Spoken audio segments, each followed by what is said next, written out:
On. Hi, everyone. Welcome to the second session of IPS Singapore Perspectives Conference 2021 Reset. I'm Faisal from IPS. This session is entitled Environment and Sustainability. And before I introduce the moderator and hand over the session to her, please do let me run through some brief admin matters. Please submit your questions for the panelists via Pigeonhole in the questions submission section on this forums page. You can do this at any time during the session. We invite all our conference participants to contribute to the discussions in a respectful and safe manner, focusing on the issues at hand. However, IPS reserves the right to act in a way to ensure that it is always the case in all of the chat or Q&A functions at our conference site. This session will be moderated by Dr. Corinne Ong. She is the Deputy Director and Senior Research Fellow at the Institute of Water Policy, Lee Kuan Yew School of Public Policy. I shall now hand over to Corinne, please. Corinne, over to you. Thank you very much, Faisal, for the introduction. A very good afternoon to everyone, and thank you for joining us on this forum on environment and sustainability. I'm very glad to be moderating this forum, which I consider very apt in relation to the conference theme, Reset. Without doubt, COVID-19 has upended the momentum in which we have conducted our economic, social, and political affairs in Singapore and worldwide. Yet, despite these disruptions, optimists believe that the pandemic could well provide a window of opportunity for us to reset our perspectives and prompt reflection on the sustainability of our existing actions. In thinking about the future of our environment and sustainability, there is increasing realization that planning for the future really means acting now. And over the years, Singapore and many countries around the world have made watershed investment and policy commitments towards environmental protection and sustainability. Yet, critics believe that more needs to be done, more strategically, with greater urgency, and involving more stakeholders in this effort. So our conversation today will center around an exploration of what Singapore and others have achieved on the sustainability front and exploring the potential for more impactful change. Joining me today is a very distinguished panel whose accomplishments and contributions to academia and society are evident in their speaker biographies. So I'm very excited to have them here with us today and look forward to a very engaging dialogue with them as well as with you, the audience. So I'd like to introduce our first speaker for the forum, Associate Professor Simon Tay. Prof. Tay teaches international law at the National University of Singapore. Prof. Tay is also chairman of the Singapore Institute of International Affairs and senior consultant at Wong Partnership. Prof. Tay has served as an expert advisor to policymakers and corporations, so I'm very excited to learn what he has to share with us on this topic today. Prof. Tay, over to you.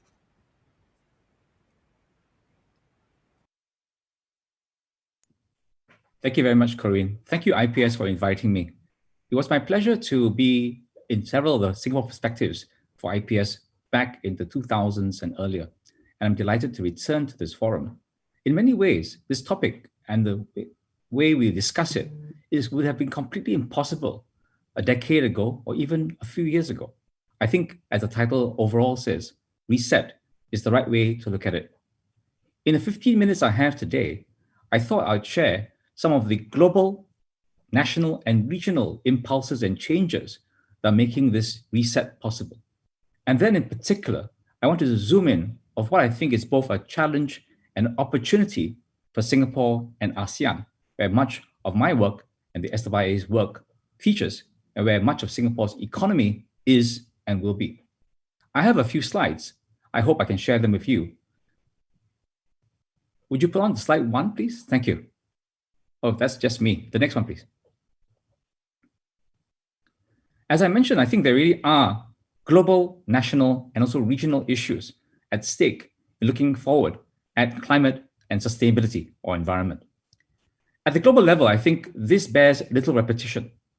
The efforts of climate change and the Sustainable Development Goals have really ramped up in the last few years. This is doubled by the pandemic, Many governments, and especially the EU, have called for a green recovery and put sizable amounts of budget into it. Moreover, the latest moving piece is the USA. While President Trump took the Americans out of the Paris Agreement on climate change, incoming President Joe Biden has pledged to and reinforced this with almost every speech is given post-victory. When the Americans come in, and they will, it will mean that over 60% of the world will have some cap or commitment to carbon neutrality. In our own region, China, Japan, and Korea, all sizable economies with important value chains through the region, have also committed to carbon neutrality, zero. In this sense, the pace of commitments, the pace of trying to make things work has increased at the global level. Where there was much talk and no action, I think we're looking forward to a period where there will be both talk and action. At the national level, though, I'd say that it can never be enough. While governments are committed, they will face excoriations and sometimes anger from a younger generation that expect those commitments to move even faster than they are. And that's why I have Greta Thunberg on the screen. If you look at what she's been saying, it's not just the content, it is the tone. There is an expectation of speed and also inclusion in this effort towards moving towards climate change action and sustainability. At the national level here in Singapore, I think many of the companies and citizens are also pushing for action, perhaps not in the same aggressive tone, but with increased expectations. There is a degree of anxiety. Within Singapore, we have had a strong green DNA right from the start. Under Lee Kuan Yew, we have always been and tried to be a green, clean, and green nation. And this has been amplified by our consciousness over lack of resources and the need to move from green parks to much more being in nature.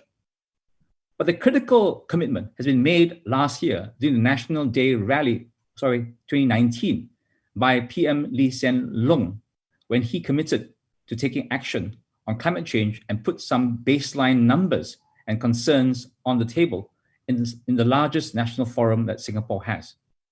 This actually did not come out of the blue. It capped over a decade of work by the Climate Change Coordination Committee, headed by then Deputy Prime Minister and now Senior Minister Teo Chee Hean. I'm very committed. I'm very convinced that the government is committed towards making real steps and understands where investments will start to pay off in terms of our move towards carbon neutrality. There is, however, some caution. So Singapore has not joined Korea, Japan, or China in pledging towards carbon neutrality. Our current commitments have increased under the Paris Agreement, but are not in the same ballpark as some people would want us to be as a more developed country in our region. That brings me to my third point about the region. For more than 2 decades, we've struggled with something on the image there called the transboundary haze pollution. This really is a stark signal fire, literally, that reminds us of the regional interdependence and our vulnerability, a very small country. In the last years, however, I'm pleased to say the SWA has observed and tried to help foster much more positive signs from the Indonesian government that prioritizes under President Jokowi their own concerns and their own vulnerabilities of their people nearest the fires. Moreover, the resource sector companies and those who buy from them and those who finance them have also started to understand the signal towards sustainability. In this sense, it is not only governments and citizens, but corporations and markets. In this sense, I want to, in a way, tell us that we're moving towards more climate and sustainability values, ethical values, our own values as individuals. Yes, that's always been understood. But now the developing part is the value of a company, the sustainability of the investments. And the pandemic has reinforced this when environmental ESG funds have been outperforming most other investments. There are, in this sense, always challenges, risks, but increasingly there are opportunities. Let me move on then to what the opportunities are in our region in particular. Can I have the next slide, please? One of the SWA's work has really been about the transboundary haze and climate change. We've understood the problems And we've tried to understand how the situation can get better. In this sense, over the last year, we've noticed the Indonesian fires are at least smaller areas, but the higher greenhouse gas emissions that come out from the peatlands. And this is making our region, and Indonesia in particular, one of the growing and largest emitters of climate change gases in the world. Next slide, please. But while this problem has been in long existence, what has been the moving arrow is the growing momentum for ESG and climate action among the businesses. Now, in the 1990s, when I took up this issue as a nominated member of parliament, I was one of the few, together with Prof. Tommy Koh, to excoriate the companies and call for laws that would punish them here in Singapore. I'm pleased to say that not only have the laws been passed, but in the years since then, most of the major companies have undertaken commitments.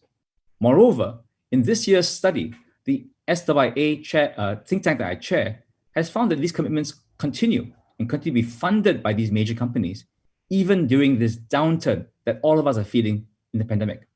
For this reason, partly the very wet weather we've been experiencing, our region has not had as many fires in 2020 as some of the other parts of the world have had, like California. In this sense, the next step is moving from risk to global markets rewarding sustainability. Singapore is making steps towards green finance, and so are our neighbors. The Singapore Exchange has put ESG reporting on the agenda, and so will Malaysia and soon Indonesia if their plans go through. In this sense, we too in Singapore and the region will need to follow the lead of Europeans and others to really move towards a green recovery, a stimulus that will help not only the economic recovery as a whole, but the other pillars of ESG and sustainability, the environment and the people, towards inclusive development. May I have the next slide, please? Or is that the only slide? Beyond the next one, please. Yes. So this is when we have the opportunities. I think there really is a very strong opportunity for the green recovery. And in that sense, Singapore must work beyond our shores. We already have an economy that clearly depends and invests in many of the countries around us. We're one of the top investors, if not number one, in Malaysia, Vietnam, Indonesia, Myanmar. We can and should use this economic engagement to further our green recovery and green opportunity. All the countries around us now are making commitments under the Paris Agreement, but there has been very little coordination in ASEAN. In 2019, I keep saying last year, sorry, in 2019 was the first time that the then ASEAN chairman, Thailand, made a statement on behalf of the group rather than each country individually. But that statement was one short paragraph and rather general.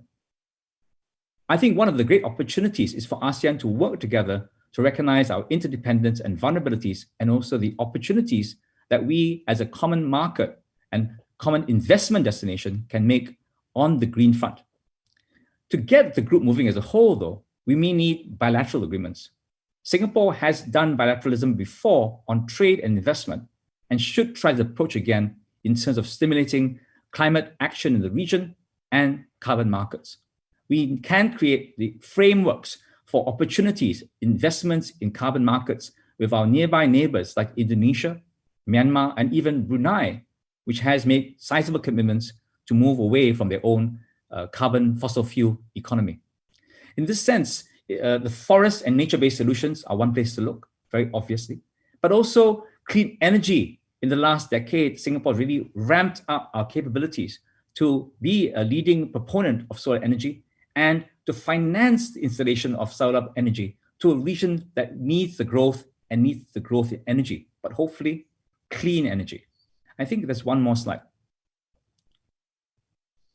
In this regard, Singapore, to remind ourselves, accounts for just 0.11% of global emissions. As PM has said before, even if shut off everything in Singapore, it wouldn't make a global difference. But as a financial hub, as a technology and innovation hub, as one of the voices in ASEAN, we can make an outsized contribution. Using our trade and finance levers, we can really set the tone for a recovery that will be a green one. There are technical issues that have to be addressed. There will be needs to have guidelines for green finance and really to make sure that sustainability incentive schemes are money well spent rather than wasted. We must stand for high standards rather than greenwashing. Singapore can and should develop, therefore, expertise to provide carbon services in carbon footprinting, to understand the value chains, in trying to get the other elements of verification, monitoring, so that people who invest their money, just as they did in the financial market, if they invest money in the carbon market that we hope to create, will not be cheated, but will be duly governed. I think that really we are at a threshold. Recently, the SWI conducted a talk with Coordinating Minister from Indonesia, Luhut, as well as our own Minister for Sustainability, Grace Fu. It was remarkable in the sense that Minister Grace Fu has embraced that her name of change of her ministry is more than just nomenclature. The word sustainability is there in the frame, and so is climate change. Additionally, the movement of green finance driven by MAS and banks has really grown. And I'm quite proud to say again that the distance and trajectory of growth in the last 3 years have been quite rapid from the time when SWA and I conducted a baseline survey. I think that the opportunities are really there at this time. And in the year to come, a mixture of private sector efforts, citizen concerns, but also government cooperation, bilaterally and on the regional ASEAN platform, will move us further in the next few years than we have in the last decade or more. Let me stop there. Thank you. Thank you very much, Prof. Tay, for your insights. So we'll now move to our second speaker. Our second speaker is Professor Alex Edmans, who is Professor of Finance at London Business School and Academic Director of the Centre for Corporate Governance. Unfortunately, Prof. Edmans is not able to join us live for this session due to an unexpected travel disruption he experienced arising from the COVID situation in the UK. However, Prof. Edmans has kindly dedicated a recorded video for us, so we will still be able to hear from this academic expert who has actually made news with his TED Talks and 2020 book titled Grow the Pie, How Great Companies Deliver Both Purpose and Profit, which he actually talks about. So let's tune in to Prof. Edmans now. Well, thanks so much for the invitation to be here. I'm delighted to do so, and I'm really sorry that I can't do this live. It's unfortunately 4 a.m. at my time. So what I'm going to speak to is the power of sustainable business. And I think a good place to start is to explain, well, what I mean by sustainable business to begin with. We might think it's obvious, but in fact, I'm going to have a quite different view of a sustainable business to what we typically hear. And to do this, let me take you on a journey. So let me take you outside your home offices to another country. So I'm going to take you to the Great Rift Valley.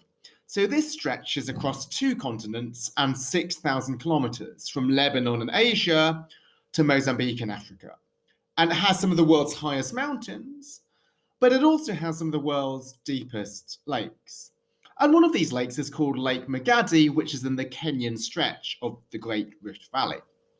Now, you might think it's hard to imagine that you're here because you haven't seen it before, but in fact, you might have seen it before in not the small screen of your home computer, but on the big screen of a movie theatre. You might have seen it in the movie The Constant Gardener, based on the John le Carré novel of the same name. And indeed, millions of people around the world have seen this lake because they've seen this movie, but fewer than 1,000 people call the lake their home.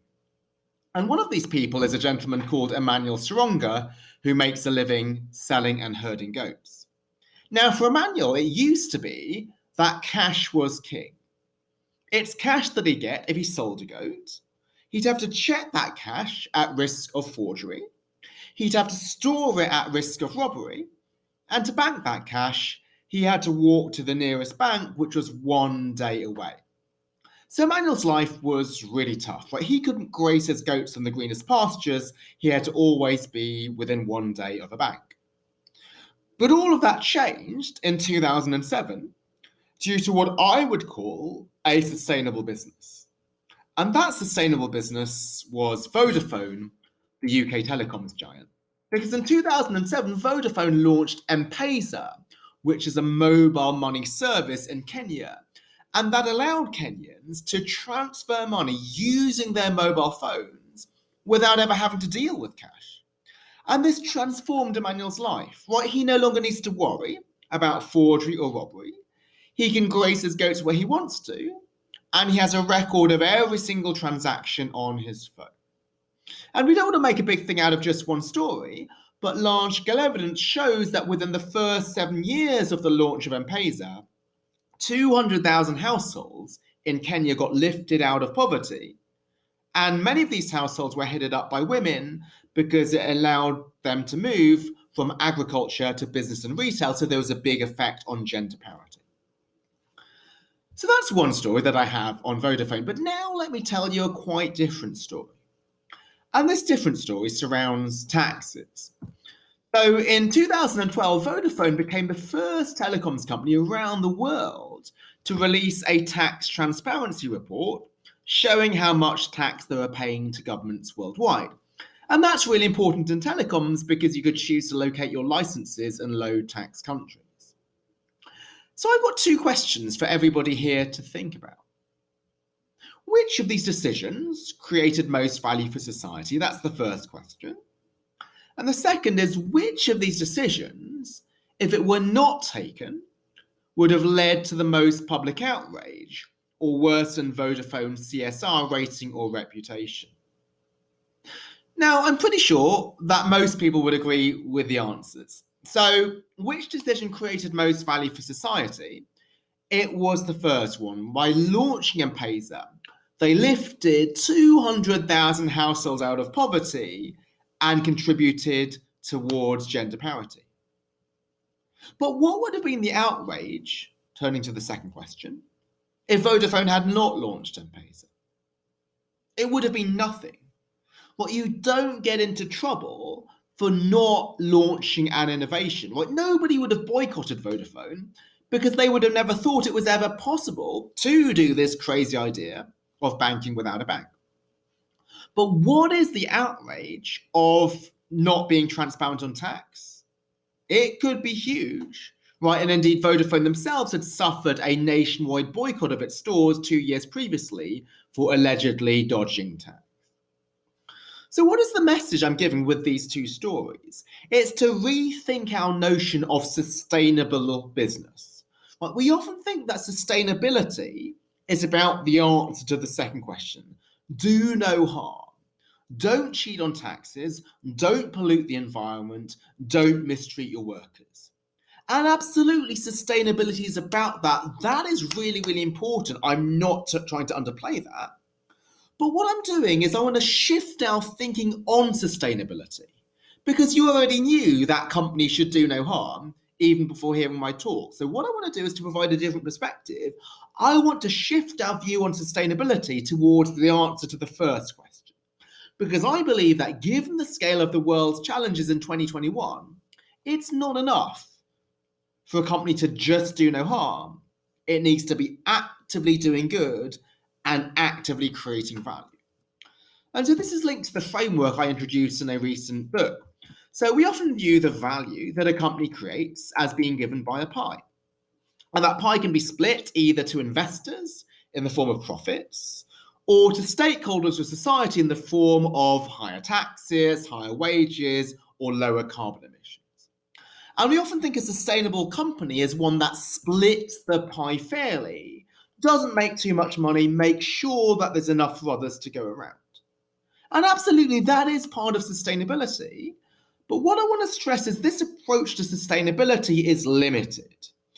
And it's limited for at least two reasons. The first is that if sustainability is only about splitting the pie differently, then, well, companies won't want to do it voluntarily, right? So if sustainability means companies are less profitable, CEOs will practice sustainability to the minimum possible.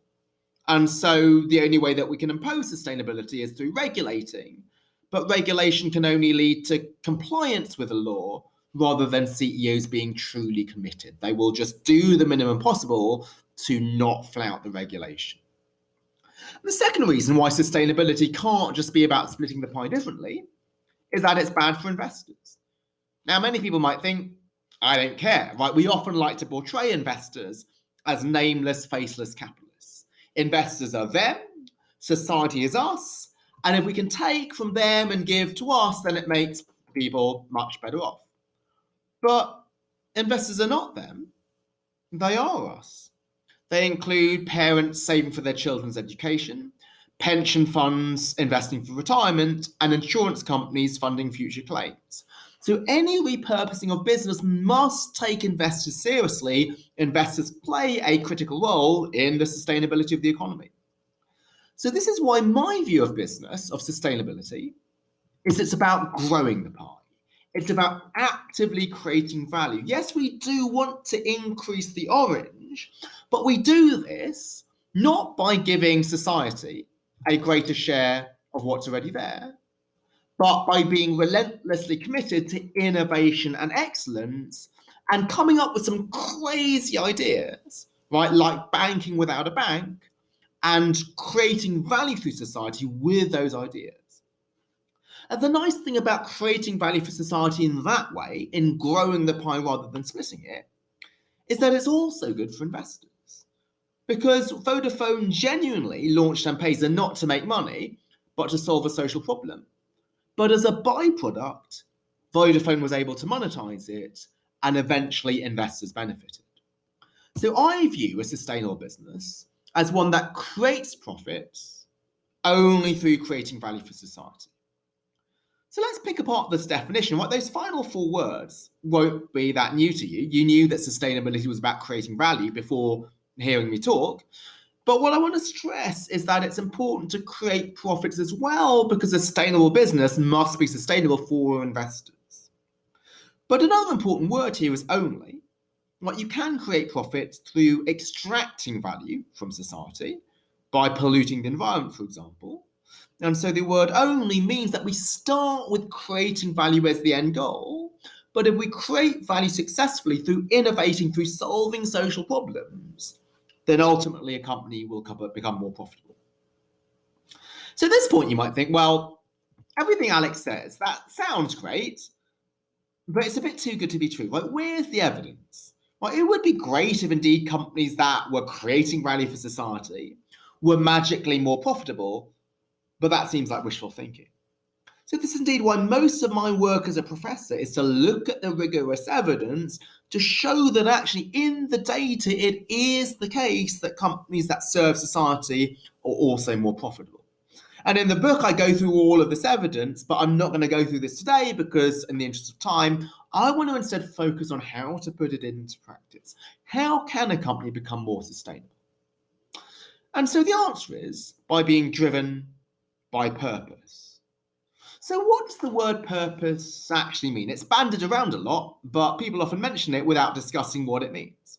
So often companies might have a purpose statement like this. Our purpose is to serve customers, workers, suppliers, the environment, and communities and investors. Sounds great, right? We often think that purpose is about altruism. But it's not, right? If we think about it, right, the word purpose is about being focused and targeted. Right, a purposeful meeting is one with a clear agenda. If I do something on purpose, I do it deliberately. So what a purposeful company is one that clearly defines what it should be doing and importantly, what it should not. So I define purpose as why an enterprise exists, who it serves, its reason for being, and the role it plays in the world. So we have so many social problems out there. We've got the coronavirus, climate change, income inequality, automation, resource depletion, and so on. It is not your responsibility to solve all of the world's problems. Instead, you need to focus on the couple of problems that you can move the needle the most. Right? So it should be focused and targeted. Also, it should be as much about what not to do as what to do. So let me give some examples which I deliberately chosen from Singapore. So let's take Olam, the agribusiness. Right, its purpose is to develop prosperous farmers and food systems, thriving communities, and regeneration of the living world. And why that's striking is it focuses on the environment and communities and suppliers, but it doesn't say something about customers and workers, right? Even though customers and workers are important for many firms, but Olam says, well, what's particularly important for us as an agri-business is the environment and communities and suppliers. They are particularly material to us. And as we know, purpose is not just about a lofty sounding statement. We want to put it into practice. So how do we do that? Well, often it will involve trying to come up with measures to track whether you're on target. So let me go through another Singapore agribusiness just to balance it up, Wilmo International. Well, it has targets for the number of smallholder farmers that it enrolls in its supports programs in order to provide training and to disseminate best practice, and it tracks that just like it will track profits. What's another thing about putting purpose into practice? It's to do things to serve stakeholders rather than make money, and then you view profits as being a byproduct out of serving your stakeholders. For example, Standard Chartered Singapore office has this Skills Future at SC program where they provide employees with skills development. Why? Because they know that technology is changing skills. They want their workers to get ahead of this. Now, they do this without calculating, if I was to train my employees, they'll be this much more productive and I'll make this much more money. They just do this because they care about their employees as people. They want them to be skilled and to have training. Now, ultimately, yes, that will make them money. And my research supports this. It shows that if you treat your workers well, you become more profitable. But making more money was never the objective of this skills development program. It was genuine concern for your people, and you view profits as a byproduct. Okay, so in terms of further reading, so as I mentioned, I released this book just a few months ago called Grow the Pie, How Great Companies Deliver Both Purpose and Profit. And why I wrote this is to highlight the business case for purpose. I think for too long, sustainability was viewed as an optional extra to be buried in a CSR department. I'm saying, no, this is something that CEOs should care about. It's fundamental to the long-term commercial success of your business. I'm a finance professor, right? I care about companies making money, but purpose is not at the expense of making money. It actually supports it. And this is not based on wishful thinking, but rigorous research. But often this rigorous research is written in very boring and turgid ways for academic journals. I wanted to translate it into simple language, bring it to life with a clear framework for how to put it into practice and some real life examples. So I thought that this will hopefully be a valuable resource for anybody wanting to build a sustainable business. Thank you so much again for the opportunity. I'm so sorry that I'm not able to participate in the Q&A just because of the time zone. However, if anyone would like to follow up, please do drop me a note on LinkedIn via LinkedIn Messenger. Again, it's Alex Edmonds. I commit to answering any other messages that I get. Thank you again and enjoy the rest of the conference. So I hope everyone enjoyed Prof. Edmonds' talk from where he was. It was certainly an engaging one for me. So now that we have heard from all of our speakers, we will now be turning to our three discussants who will be sharing their views towards the speakers' presentations. So let's introduce these discussants in no order of importance. Firstly, we have Mr. Munib Madni, who is founder of Penaki Partners, a Singapore funds management firm. Munib is also Chief Investment Officer and Lead Project Manager of the Global Penvest Fund. And secondly, we have Ms. Melissa Loh, who is Research Fellow at the Energy Studies Institute at the National University of Singapore. Last but not least, we have Mr. Veerapan Swabinathan, who is Founder and Director of the Sustainable Living Lab. So over to you, Munib, if you'd like to just start us off with your 5-minute discussion. Thank you. Sure. Thank you so much. I hope you can hear me here. First of all, thank you to IPS. Thank you to Professor Tay and also Professor Edmonds for setting the stage here.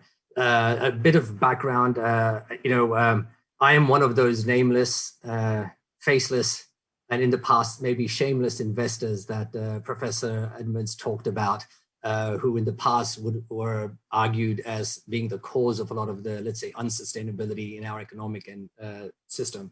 I've, for 25 years, done maybe that, but in the last few years, I've definitely been focused on sustainability. And I've also then gone ahead and become an NUS MEM alumni as well. I graduated with a Master's of Environmental Management. So I have some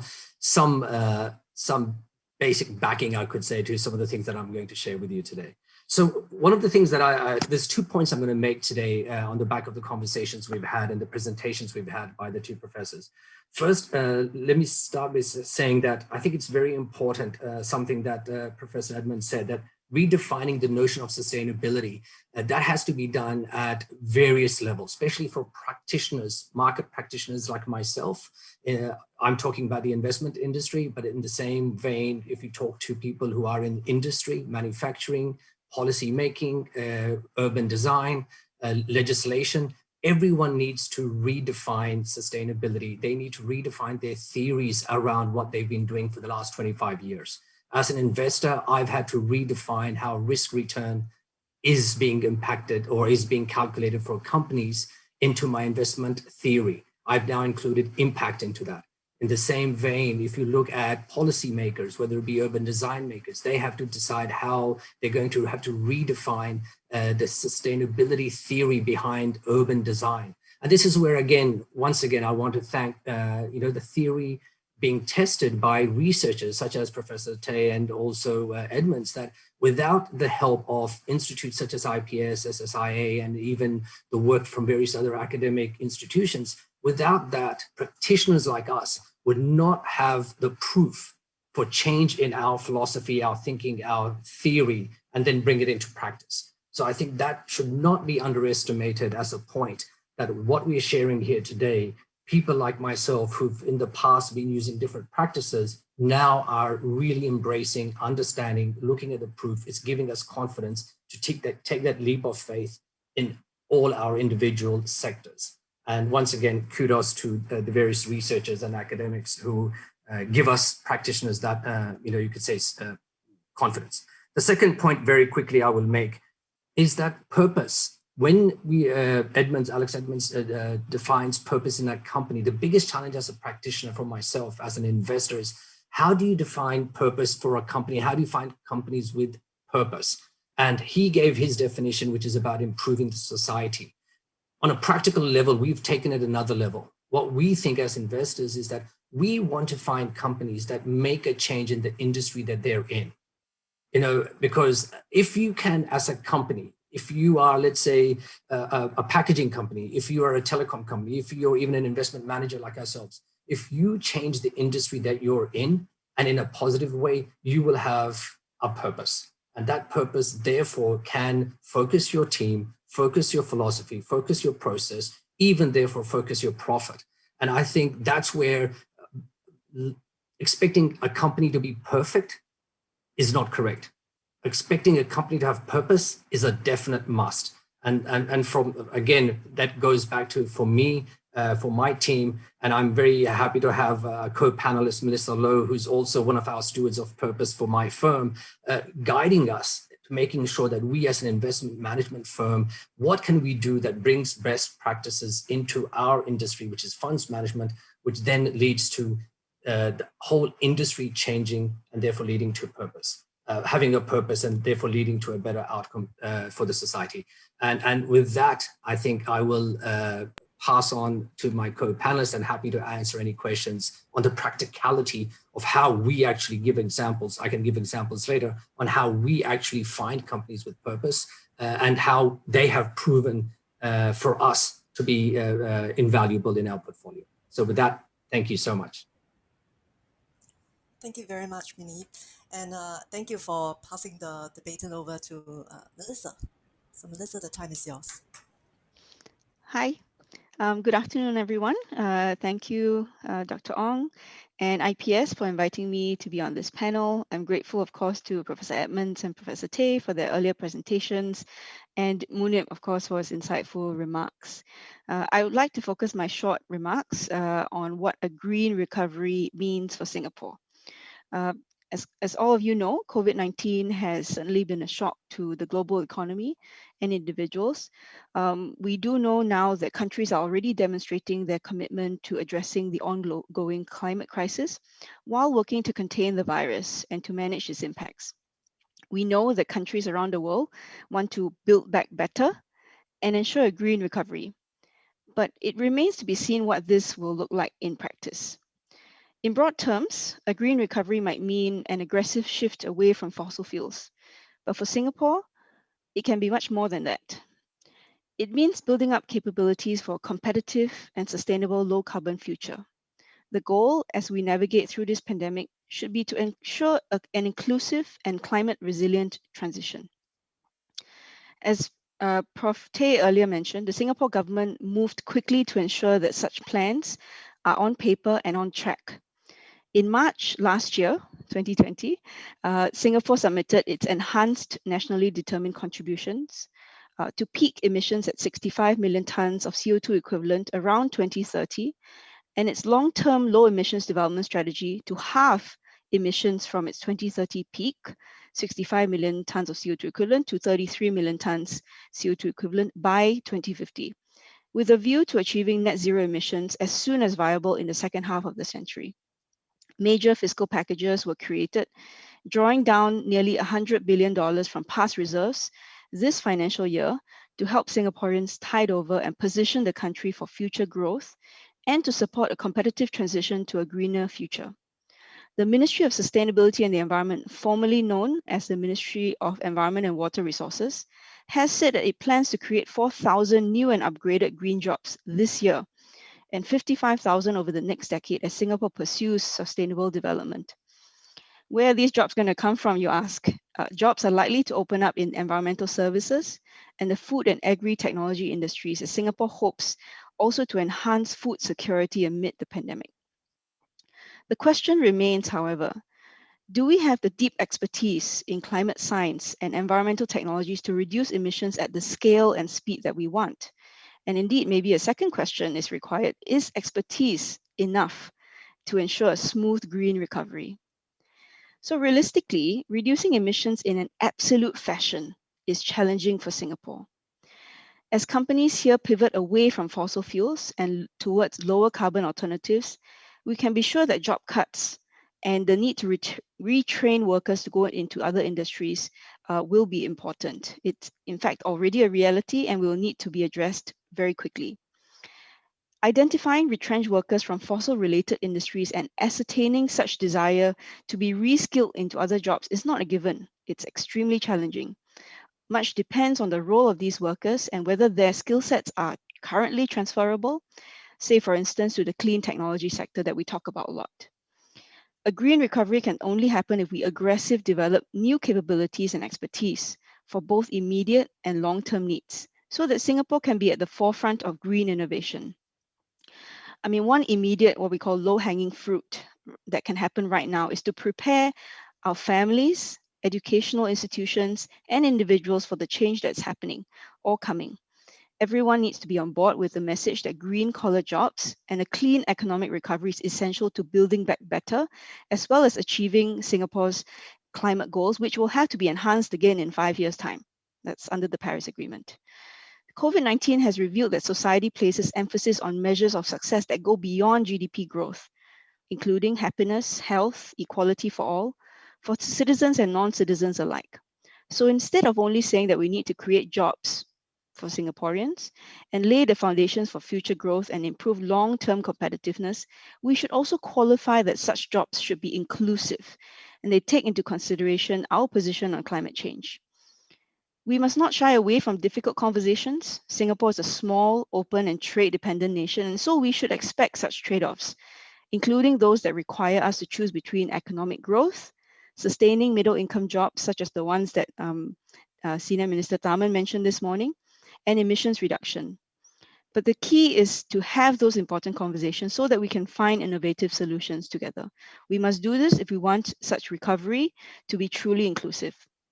Coming to the end, to conclude, while it is the Singapore government's priority, or all government's priority, to create jobs and strengthen social safety nets during this unprecedented crisis, everyone has a part to play in creating the right environment to develop a pipeline of inclusive and climate resilient jobs and competitive advantages so that we may continue to survive using less resources for a low carbon future to become a reality.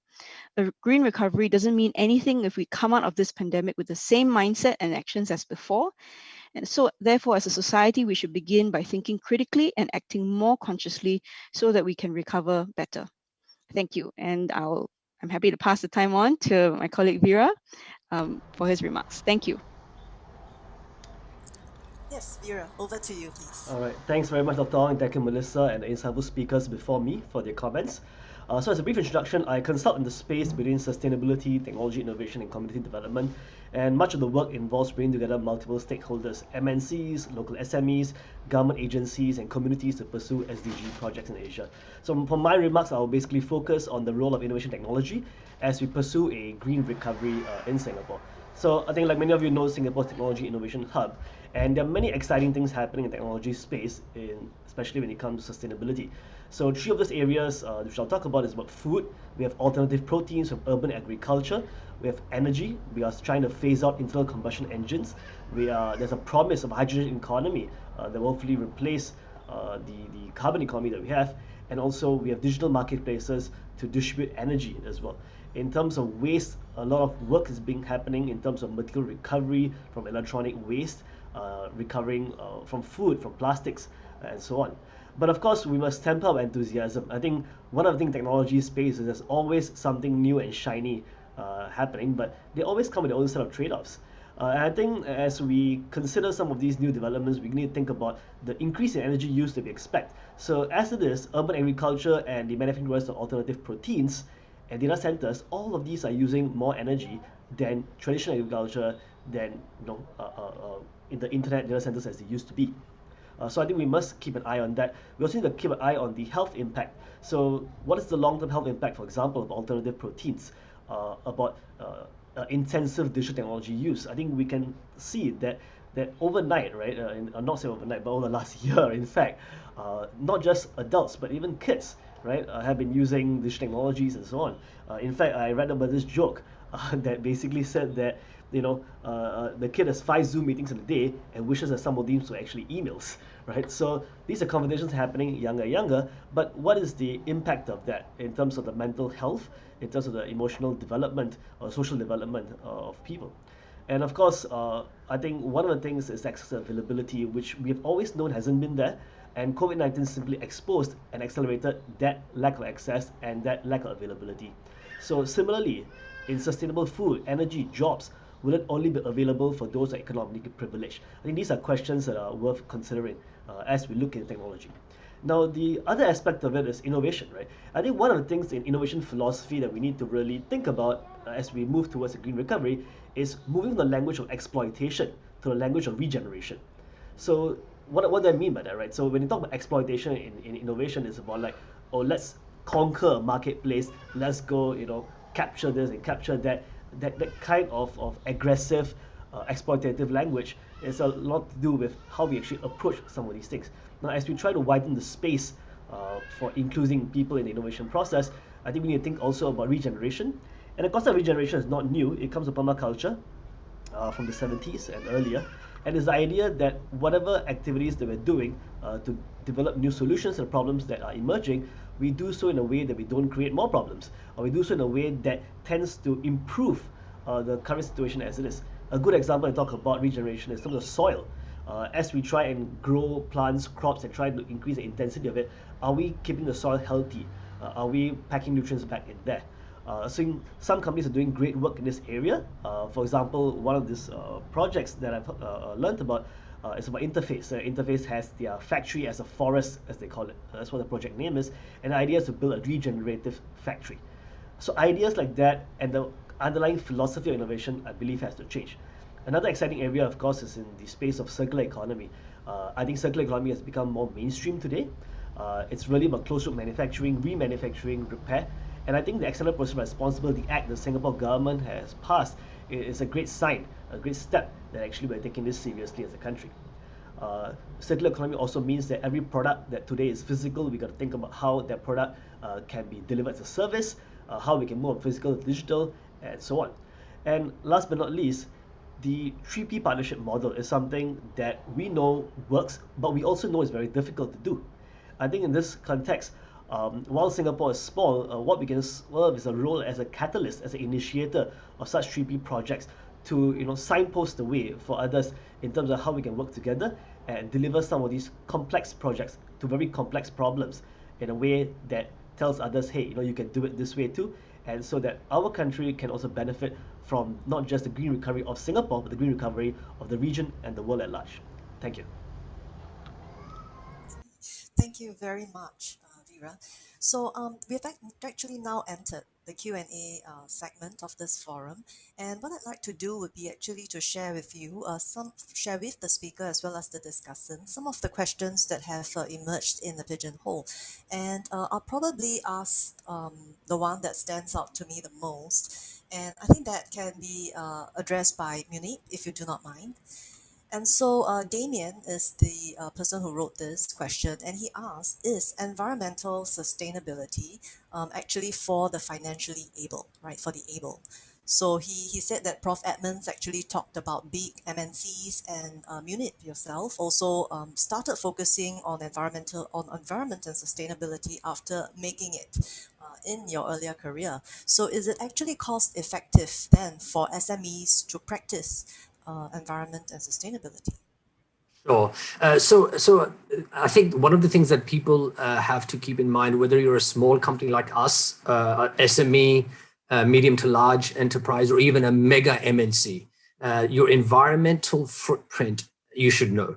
Once you know your environmental footprint, from there you can work backwards as to what you can achieve. So, and that is something that when we look at companies across the globe, whether it be a large MNC with global footprint or a small, medium-sized company in, let's say, South Africa, we do not expect them to have the same environmental, let's say, targets that are maybe ascribed by some kind of, a standard. What we expect them to do is to know through their own stakeholder engagement what exactly they can actually deliver on. The most important word here is stakeholder engagement.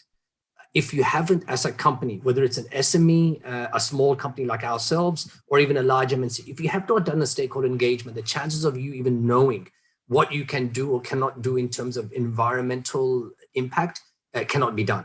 And from that perspective, I don't think positive environmental impact is only for the rich or for the big companies. It can be done at various levels. Every small little step actually makes a difference. So hopefully that answers the question on environmental sustainability and financial wherewithal of a company.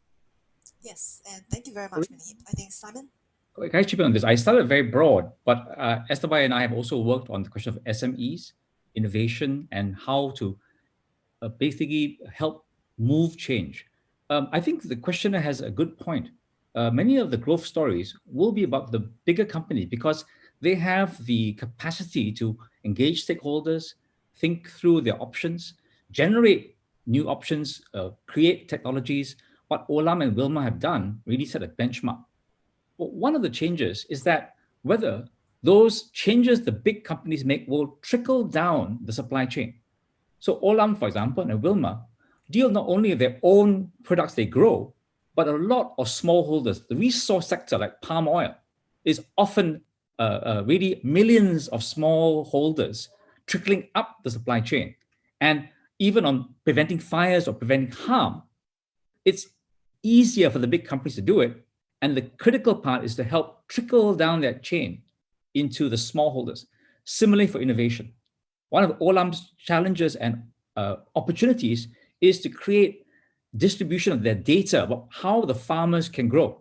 So Sunny, who has become really a leader in this area, talks about his sense of purpose, as Professor Edmonds talked about, to put information in the hands of all these smallholders across distant rural areas so that they can plant at the right time, they can avoid mistakes, and they can reap innovation. Similarly for Wilmar in trying to bring in the smallholders and many other resource companies. So I think that it's not a question of the big companies go only. The effects on the supply chain can be to bring up. The challenge will be if we do it too quickly and wrongly, the pressure will be to cut off SMEs. For example, banks, they're starting to face questions. If they're a green bank and all three Singaporean banks have made major steps forward, and in Japan, I was an advisory board of MUFG, they've made a major step forward. Do they engage the people who have not moved forward with them, or do they stop the finance? If they stop the finance, they may make their shareholders and green activists happy, but they lose leverage to make positive change. Thank you very much, Prof. Tay. So we actually have another question, and that pertains to Prof. Edmund's statement. I think that relates to what Prof. Tay and Munib actually talked about briefly. And Lynette says that she strongly resonates with Prof. Edmund's statement about sustainability creating value, but she feels we are not seeing investors actually rewarding sustainable companies. And she wants to know what speakers think. Is there enough incentive? Yeah. So I think, as even Professor Tay said, that there's substantial amount of funds going into ESG funds. Now, I think a lot of them are very, arguably some of those ESG funds can be very basic ESG, like just exclusionary ESG. But I do think increasingly companies, whether it be listed companies or even unlisted companies, whether it be through cheaper loans that banks are giving, there's no doubt. If you go to a bank and tell them, I am going to be creating a coal-fired thermal generator, they're going to say, well, see you later, bye-bye. If you go and tell them, I'm, by the way, creating a hydro, water, or water-related or geothermal, they'll be saying, please come in. We will give you a discounted rate. So whether it be cheaper lending, whether it be equity in private equity space, or whether it be investors like myself in listed equities, there is no doubt money being focused and funneled towards companies that are focused and have a purpose with sustainability beyond just environment. It has to be around human capital, in our view, it's around about social capital, and it has to be around environmental capital. If those three forms of capital are being respected and rewarded, only then can financial capital gain. And that's the purpose that we believe in. Corinne, could I chip in on this? Yes, sure. I think that I understand the call for urgency and a little bit of impatience there. If you look at the non-ESG funds, the non-green funds, they're still far larger than the ESG funds. And the number of green companies is still, frankly, in the minority. But that's how change happens. Sometimes it's a kind of leading edge, and then they'll pull the early adopters. And I think that really the last 3 years have seen rapid change. The number of ESG funds in our region, the steps that, say, Temasek Holdings have made, now public, the steps that we expect GIC to announce quite soon. And I notice they're one of your sponsors for this overall series. I really think that the corner has been turned, and I expect the rate of change to be exponentially much faster. More can happen, and financial reward is critical. For example, to go back to Wilmar and not to tout the stock or anything like that, they innovatively negotiated a deal with a number of banks where they meet a certain number of KPI on the ESG front, they will get a lower rate on their loans. So they are being financially rewarded. But on the other hand, palm oil as a whole is not being financially rewarded, even for the companies that produce sustainable palm oil as opposed to exploitative, non-sustainable palm oil. They don't get a price difference in the market. So there are still a lot of gaps in the market in terms of selling of resources, commodities. Energy pricing is similar, and I think Melissa knows this much better than I do. Great. Melissa, do you have anything to add? Yeah, just very quickly. I do worry about the impact of COVID on renewable energy investment, for instance. And I mean, if I were just to look at Singapore, for example, the market has also evolved quite a lot the last few years because we now have an open electricity market, as all of you know, and there's a lot of competition, right? And so prices already from fossil generation has come down somewhat, and renewable energy, while it's at parity, so solar energy in Singapore, what happens when you get rainy days like the last few weeks? It's also tricky to maintain grid stability and reliability, which Singapore obviously prides when there's intermittency involved in renewable energy. And I think the same, I suppose, of course, far more complex issues exist in the rest of the region, but I dare say that we need to pay attention. A lot of the models that we are still relying on for policy making were done with pre-COVID data, something to keep in mind, right? So even Singapore's targets, if you think about it, we announced it in February during budget. So that was done by Senior Minister Teo Chee Hean. That was announced in February. This is before COVID absolutely hit us. So the targets that we set and other countries set might be very ambitious in light of COVID if it doesn't let up. So something just to add to the conversation. Yes. Thank you very much, Melissa. And I think you raised an important point about the unexpected, right? So just wondering, with COVID having hit us, what do you think is the impact of, COVID, this pandemic on, the trajectory of green growth, right? And sustainable corporations, right? What do you foresee is the impact of it? Right. Thanks for that, Karine. So earlier last year, actually, when COVID hit, a lot of, maybe I just speak for myself and not the other colleagues in the energy, environment, sustainability space. Actually, a lot of us felt very, we felt like we had to mute our voice somewhat, because what could be more important than dealing with the pandemic, right? So you want to go out there and talk about climate action, talk about, the green transition. Very difficult when people are fighting for their lives. I think we've at least here, we've reached a steady state, but not so much for the rest of the world, right? So I think we still approach the narrative with a lot of caution, because we do know that there are international talks that are planned for the end of the year. But my sense is that the inclusiveness might be at stake, because if people, stakeholders beyond states, do not get to attend, right? So civil society, businesses, and various other stakeholders are not allowed to attend the COP, the climate negotiations meetings, for example, biodiversity meetings, and so on. It might sort of dilute the critics' voice that you mentioned in your opening remarks. So I think it's really important to pay attention to some of these sort of, we hear all these murmurings of people getting upset about non-inclusivity with regard to the recovery, which I mentioned in my remarks, but nothing really concrete institutional is being done about it.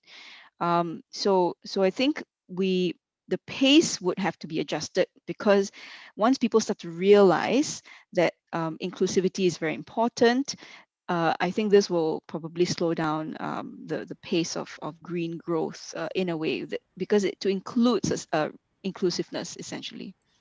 Right. Yeah.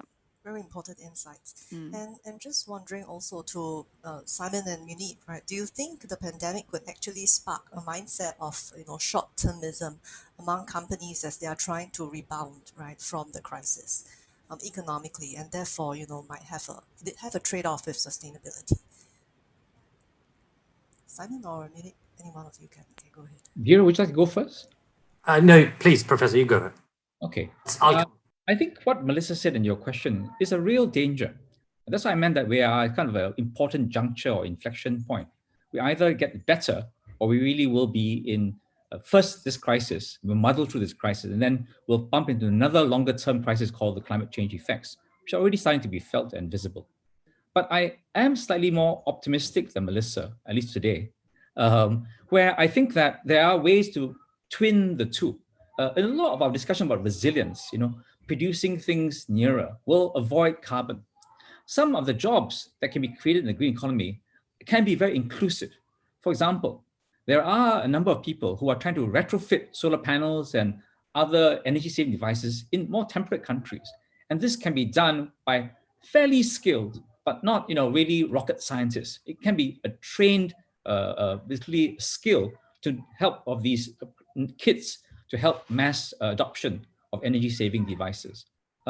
Similarly, I mentioned how nature-based solutions might be a great effort for Southeast Asia, locking up carbon by regenerating forests, mangrove swamps, peatlands, which are a great source of the haze and carbon, outsized problem globally.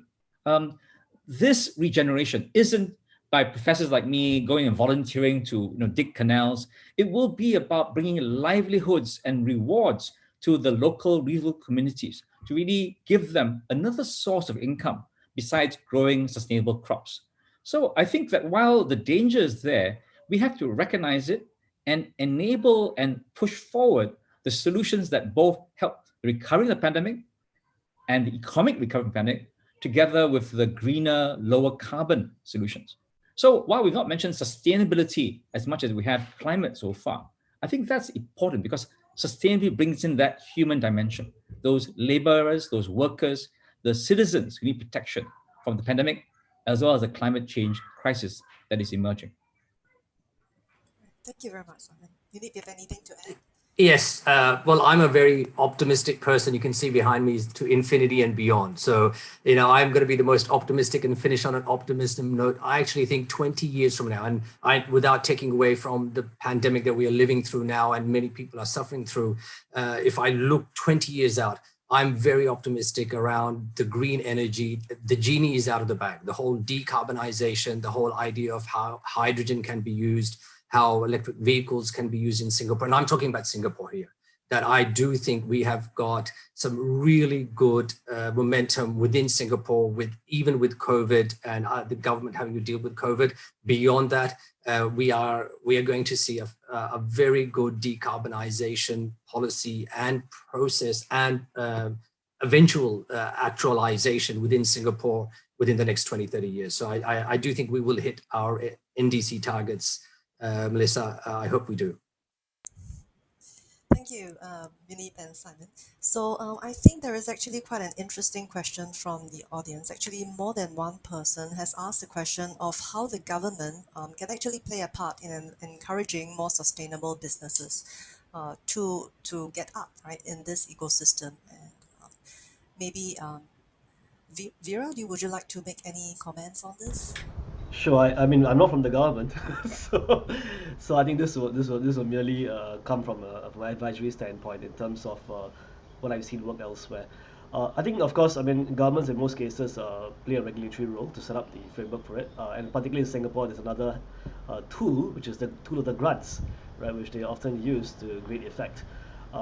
So I would expect, like, so I think one of the things that I did suggest, in fact, not too long ago, was about how for digital transformation in Singapore, we actually have a very elaborate grant scheme for SMEs to tap on to engage digital services for their point of sale and a bunch of other services.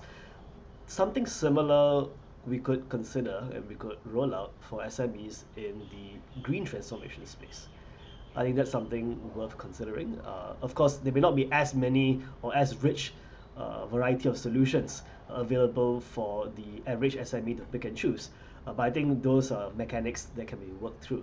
But in general, I think taking that sort of concentrated approach, which I think is not out of the question for our government to put together, I think that's something that's going to really help SMEs.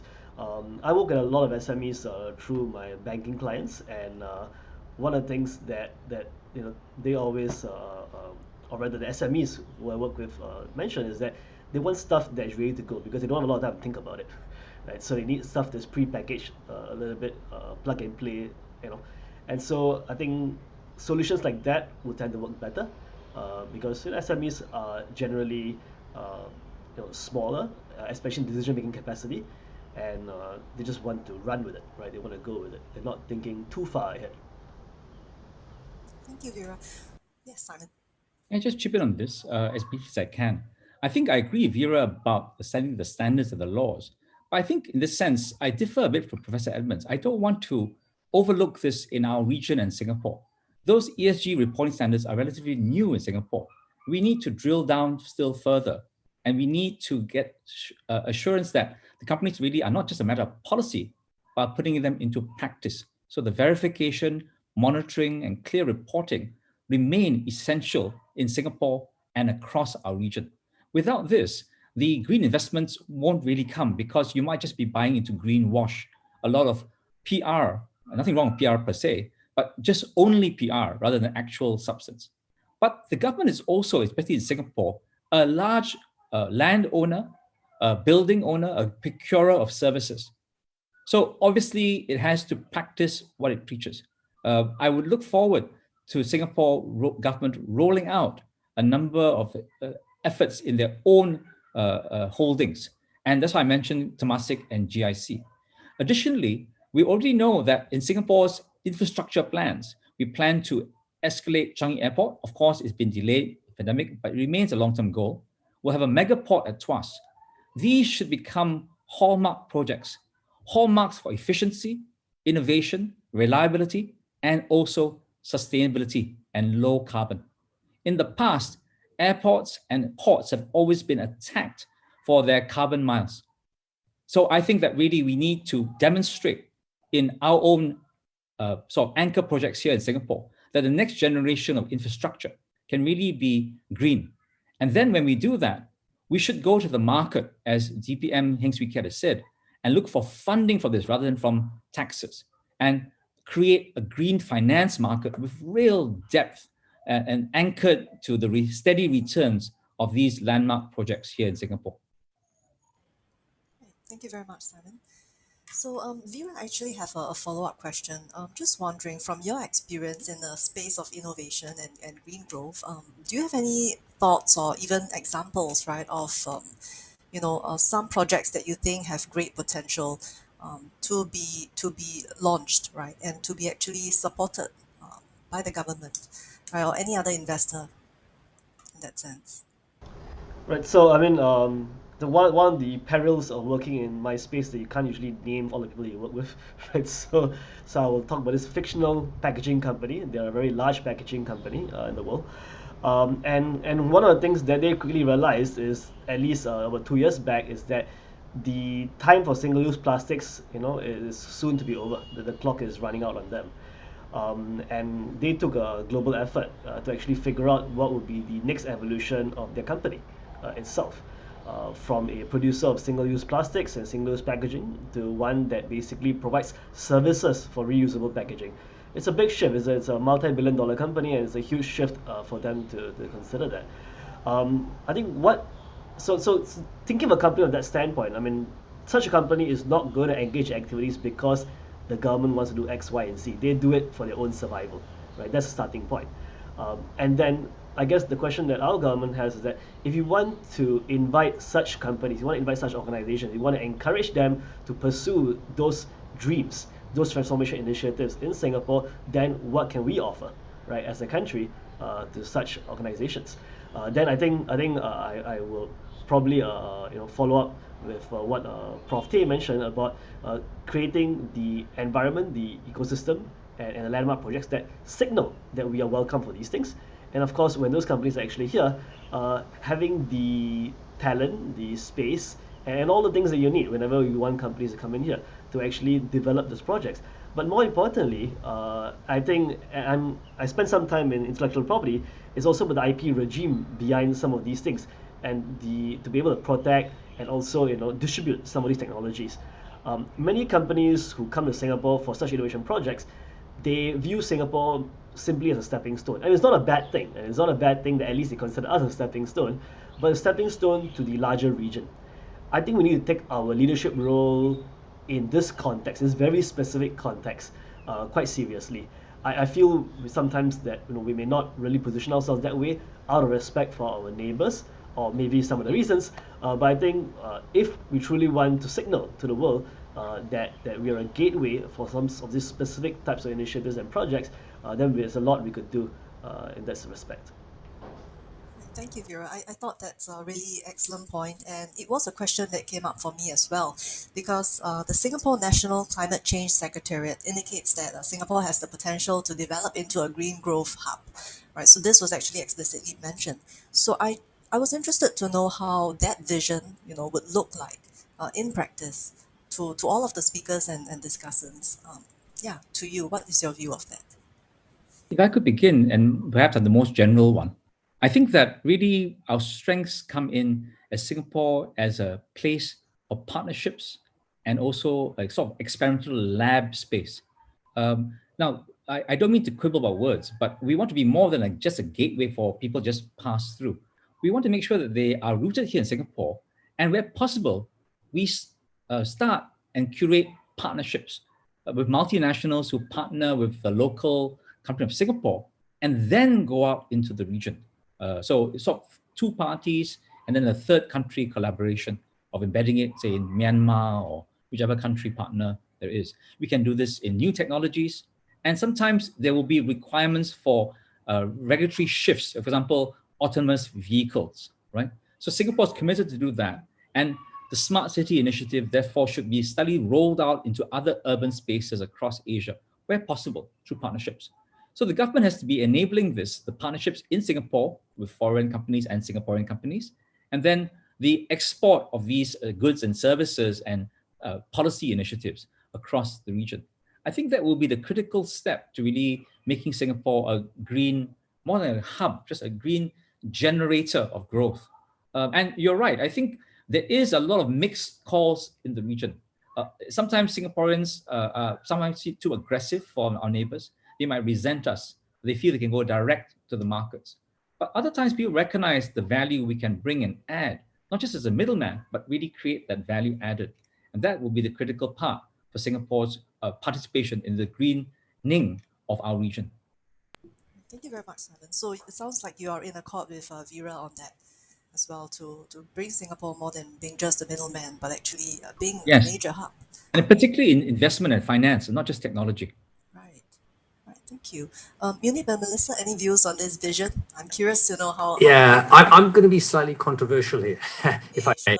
So, I mean, this is about perspectives. This is about different perspectives, right? So one of the things I would take, let's say, inspiration from is if you look at the United Nations SDGs, right? United Nations SDGs, there's 17 of them. The 17th one is all about partnerships. The other thing that we talked about is that when we look at companies, we want to know what is their purpose, and especially if their purpose is not about being everything to everyone all the time. If we as Singapore want to be part of a greener region, I think we also in Singapore have to realize what is the strength we have. And let's say there'll be certain parts of the United Nations SDGs. If we are almost, let's say, replicating United Nations SDG 17, there might be someone who is much better at being, let's say, the nature-based solution hub. Let's give them, the due consideration and support, whether it be one of our neighbors who actually has the biggest sink or the biggest carbon capture potential. So I think we need to be, as much as a Singaporean, I want everything to be here and everything to be focused in Singapore. I think if we want the region to really come with us, we need to be a bit more open-minded to being sharing in this responsibility. Otherwise, if we're just sitting here doing a lot of the brainstorming, the execution needs to be done on a regional basis. And for that, we need partnerships with our neighbors. And there'll be certain areas where they should develop the skill set with our support, and therefore have a hub there for, let's say, nature-based solution in another country, for water in another country. Why not take a broader base and we be SDG 17? That's my sort of, let's say, one piece of suggestion. Just jump in quickly to clarify in case I misunderstood or I misspoke. I don't mean that everything has to be in Singapore exclusively. I do take the point that we have to work in partnership. But when we work in partnership, it doesn't mean that the nature-based solutions should be only addressed by the countries with the largest nature, because they will have difficulty and challenges in verification, monitoring, and other carbon services. So there are strengths we have as an existing financial hub, the level of trust we've generated, and then we can bring this into partnership with our various neighbors across the region. So I think I just didn't want to be misunderstood. Yeah, and just as an example, if you look at, for example, Singapore could be the place where we monetize and put the structure around the financial in vehicles that allow our neighbors to, through their measurement, through their capacity, collaborate with us. So our strength is the financial markets, creating the green financial markets with the, I agree with you, Professor. It's all about collaboration here. Wonderful. Yes, thank you so much, Munib and Simon. How about Melissa? Do you have any comments? Sure. Yeah, I mean, if I follow Munib and be a bit controversial as well, I thought it might be valuable to our discussion to talk about what the costs are for green growth, right?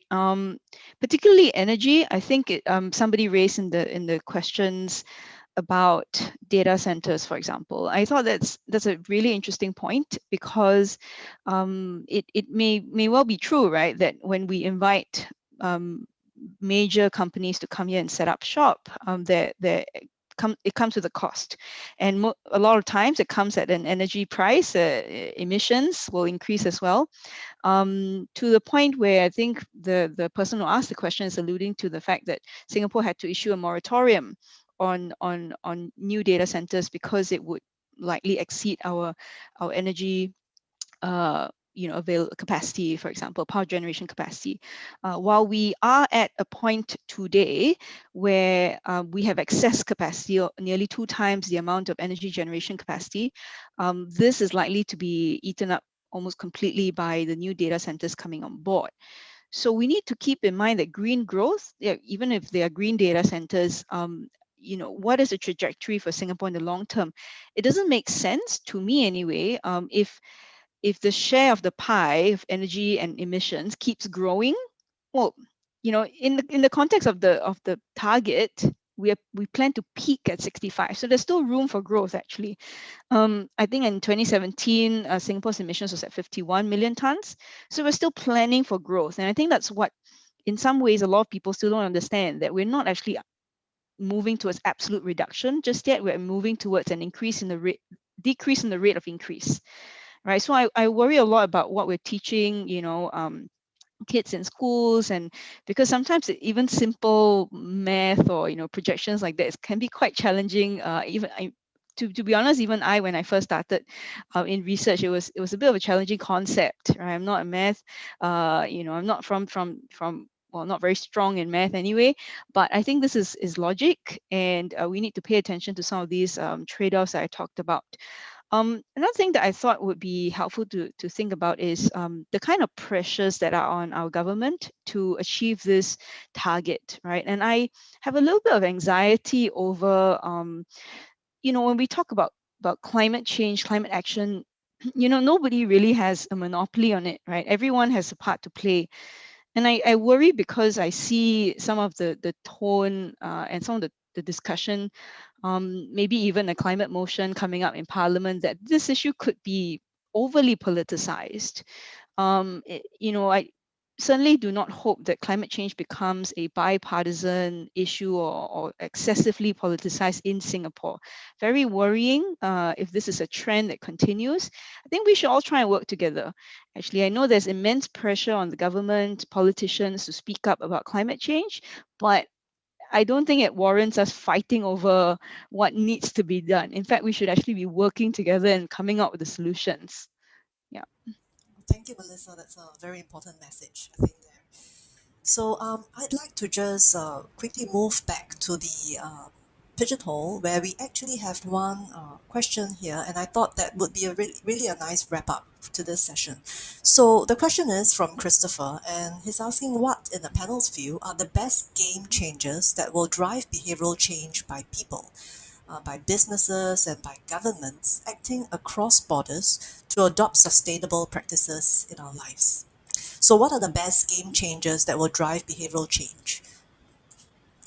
And I just wonder if maybe does Vera want to start off there and give us your insights on this? Well, that's a very difficult question. I'm glad you pointed to. No, I'm not glad. I'm kidding. All right. So this is interesting, right? I would say the biggest game changer is changing what's within, right? What's inside our mind and the way we perceive and conceive of problems. I think I shared in my remarks as well, is that I talk about innovation philosophy, right? Changing a language exploitation to a language of regeneration. But the same thing applies for the way we go about life, the way we go about, if we think of life as something that we win at the expense of others, if we start thinking in ways that we got to be kiasi, kiasu, and all the things that are about Singapore, they come in, then those are things that will not be helpful at all, right?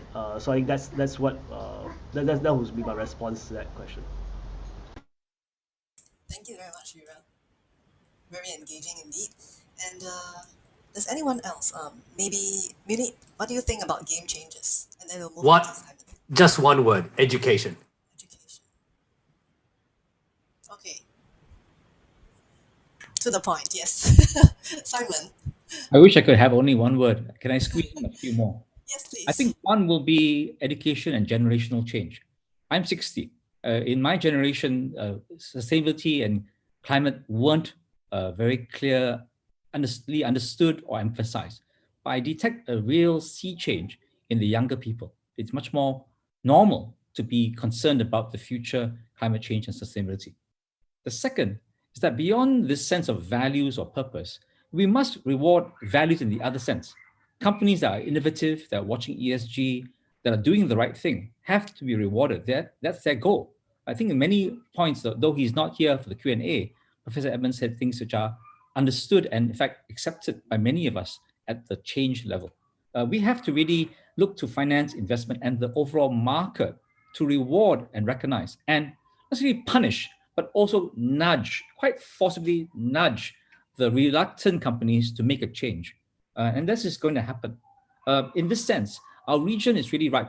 The region we live in has been really oftentimes on the lower end of the environmental performance scale, affecting both local problems as well as global problems. We really need to be one of those to work in partnership with our neighbors to push that envelope. So Singapore's very small footprint can get leveraged and magnified through the finance and other levers to really make a sense of change. We are in a crisis, the pandemic. We should not waste this crisis, not just economically, not just innovatively, but in terms of dealing with the longer term sustainability and climate crisis that's emerging. Thank you very much, Simon. So I think Simon actually gave a very nice, even kind of a concluding statement in that sense for this forum. So we have 5 minutes left, and typically what I'll do will be to close the session, but I'd like to put our speakers and discussants a little bit on the spot, because I think the audience would love to hear more from you, and we have so little time. So if I could ask you to actually give the audience a 1-minute message, or it can be a message or it can be a recommendation that you'd like us to take away with for this forum session.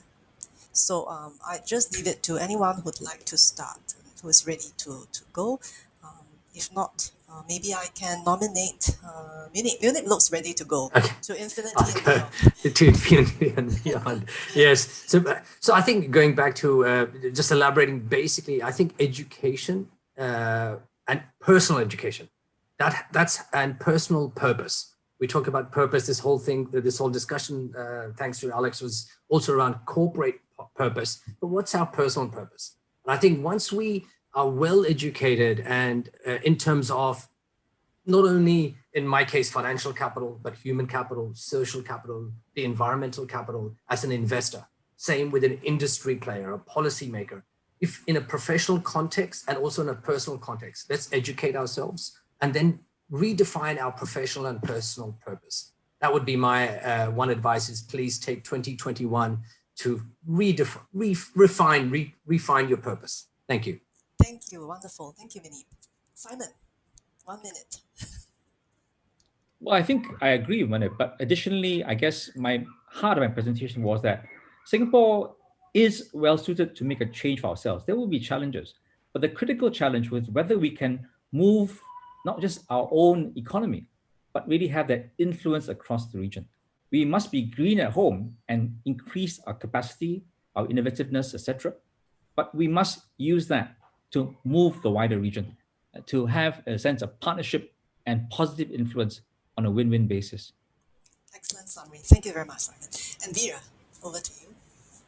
Right. So basically the takeaway I would like the audience to walk away with is that it starts with I think like Munib mentioned as well, the personal change in terms of how we view the issue, but also I think action is very important. I spent 10 years in this space, not very long, I know, but I'm so done with awareness and education. I'm so done with it. I'm like, it is time for action, right? It is time to get things done. And this time will never come again. This COVID pandemic, post-pandemic situation, we'll never get an opportunity to rewrite the economic story of Singapore as we get the opportunity right now, right? So right now is when we got to do it. Thank you. Thank you, Vera. Very impactful. Melissa. Yeah, and actually the funny thing is that I think I absolutely agree with the three speakers on this panel. Actually, what I have written down is get up and do. So in addition, I have don't complain. So I think as Singaporeans, we complain a little bit too much. I'm guilty of it too. But if we constantly think that the role of addressing climate change is somebody else's role or somebody else's responsibility, I don't think we will get to our goals. We won't become more ambitious over time. So it's really important, as what Vera says, just get up and do already, and if you can't, then try. What's the worst that can happen? Thank you, Melissa. Very poignant indeed. So I would like to thank each and every one of the speakers, Simon, Munib, Vera, and Melissa, for your very excellent inputs to this forum. We have benefited a lot, myself included. Wisdom, learning from each of you. So I hope the audience has also benefited, and I'm so sorry that we could not cover all of the questions from the Pigeonhole, but your questions were really very interesting and important, and I hope that we got to answer some of them at least. So thank you very much for joining us in this forum, and we hope that you can join more sessions to come. Thank you. Okay, thank you, Corinne. Maybe convey our thanks to Dr. Corinne Ong for so ably moderating this session. And we'd like to thank all the panelists and all of you for joining in and contributing to the session. Do feel free to continue with your comments on the session's topic of environment and sustainability in the conference chat, as we will be taking all of your inputs today onto our final day plenary sessions on the 25th of January, as well as to the IPS Reimagining Singapore 2030 project. This session has been recorded, and you will be able to review the recording on this conference page. We will take a break now, but please do remember our next session in the conference will begin at 8 p.m. on the global economy, and we look forward to seeing you then. Thank you and good day.